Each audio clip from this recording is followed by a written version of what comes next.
Hello student, इस video के अंदर हम 6.3 का क्वेश्चन नंबर 18 देखेंगे। ये भी एक मोस्ट आईएमपी क्वेश्चन है। ध्यान से देखो। For the curve y is equal to 4x cube minus 2x raise to 5 find all the points at which the tangent passes through origin. ध्यान से देखो, यहाँ पर टेंजेंट कहाँ से पास हो रहा है? ओरिजिन से पास हो रहा है और आपको पॉइंट्स फाइंड करने हैं। पॉइंट्स फाइंड करना है मतलब आपको फाइंड क्या करना है? x1 y1। और ध्यान से देखो, तो यहाँ पर बहुत सारे स्टूडेंट कंफ्यूज होते हैं। जो हमारे पॉइंट्स होते हैं वो x1 y1 है, जो हमें नहीं दिए, मतलब हमें वो फाइंड करने हैं। और टेंजेंट पास कहाँ से हो रहा है? ओरिजिन से। तो यहाँ पर हम पॉइंट ऑफ कॉन्टैक्ट, आपने देखा था ये कर्व था, ये टेंजेंट था, इसको हम पॉइंट ऑफ कांटेक्ट बोलेंगे।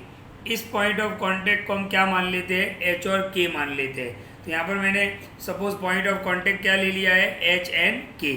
क्यों लिया है उसका रीज़न मैं आपको बता रहा हूँ, ध्यान से देखो। तो सबसे पहले ये जो कर्व दिया हुआ है उसका हम डिफ्रेंसिएशन करेंगे, तो d y by d x, 4 3 12x square हो जाएगा, 5 2 10x रेज टू 4 हो जाएगा। अब हम स्लोप को वेरिएबल के फॉर्म में नहीं छोड़ सकते क्योंकि x की वैल्यू चाहिए हमें। अब हमें पॉइंट ऑफ कांटेक्ट तो दिया नहीं है, तो हमने पॉइंट ऑफ कांटेक्ट को क्या ले लिया? h और k, यानी ये वैल्यू x की हो गई और ये वैल्यू y की हो गई। तो हम क्या करेंगे, ये जो स्लोप है उसमें x की जगह पर हम क्या लगाएंगे? h लगाएंगे। तो 12x स्क्वायर था वो क्या हो गया? 12h स्क्वायर, और 10x रेज टू 4 था वो हो गया 10h रेज टू 4। ओके, तो ध्यान से देखना, ये हमारा क्या हो गया? स्लोप हो गया, यानी m। अब एक और बात समझो आप, ये पॉइंट ऑफ कांटेक्ट हमने क्या लिया हुआ है? h और k। तो ये पॉइंट कर्व पर भी है, राइट? ये पॉइंट कर्व पर भी है, तो हमने यहाँ पे लिखा एच के लाइज ऑन द कर्व। अब आपको ये कर्व दिया हुआ है, ध्यान से देखो, तो इसमें h जो है वो x की वैल्यू होगी और k जो है वो y की वैल्यू होगी। तो हमने y की जगह पर क्या ले लिया? k। y की वैल्यू k और x की वैल्यू हम h, 4x क्यूब यानी 4h क्यूब, x की जगह पर h ले लिया, x की जगह पर है। इक्वेशन 1 हो गया, राइट? अब हमें एक और इक्वेशन निकालना है, ध्यान से देखें, तो ध्यान से देखना है आपको। तो हमने यहाँ पर इक्वेशन ऑफ टेंजेंट का यूज़ किया है। सम थोड़ा कॉम्प्लिकेट है, लेकिन आप उसको स्टेप बाय स्टेप समझोगे तो क्लियर हो जाएगा। इक्वेशन ऑफ टेंजेंट क्या है? y minus y1 is equal to m in the bracket x minus x1। Okay, y as it is, y1 और x1 y1 को हम क्या बोलते हैं? पॉइंट ऑफ कांटेक्ट बोलते हैं, राइट? तो ये x1 और ये y1, तो y1 की जगह पर k रखेंगे, x1 की जगह पर h। तो आप देख सकते हो y1 की जगह पर k, x1 की जगह पर h। ओके, ध्यान से देखना। और टेंजेंट कहाँ से पास हो रहा है? ओरिजिन से। जब भी पासिंग वर्ड आता है ना, तब आप वैल्यू किसकी समझोगे? एक्स वाई की वैल्यू समझोगे, राइट? तो ध्यान से देखो, x और y दोनों क्या हो गए? 0 0। तो y की जगह पर 0 आ गया, x की जगह पर 0, ये x की जगह पर 0, और ये minus h as it is. m क्या था? स्लोप। और स्लोप मैंने बताया आपको, ये हमारा स्लोप है 12h square minus 10h raise to 4। तो हमने यहाँ पर ये स्लोप लिख दिया। ओके, ये माइनस और ये माइनस क्या हो जाएगा? कैंसिल। ये h अंदर जाएगा तो h स्क्वायर है वो क्या हो जाएगा? h क्यूब, और ये यहाँ पे भी जाएगा तो h का पावर कितना हो जाएगा? 5। ये हो गया इक्वेशन नंबर 2।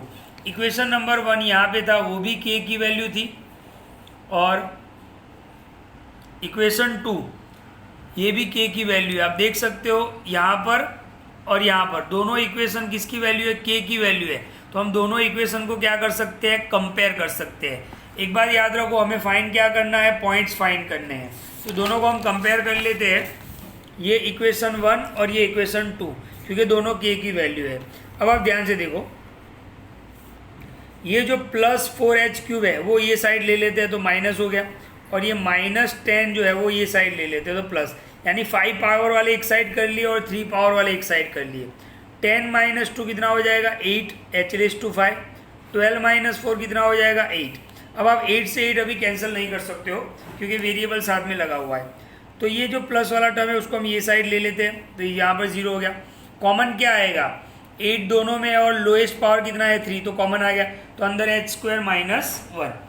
अब हम क्या करेंगे, इसके इज इक्वल टू भी 0 और इसके इज इक्वल टू भी 0। तो ध्यान से देखो 8 तो डिवाइड में चला जाएगा, क्यूब है तो क्यूब रूट 0 का क्यूब रूट, यानी h की वैल्यू क्या हो जाएगी, 0 हो जाएगी।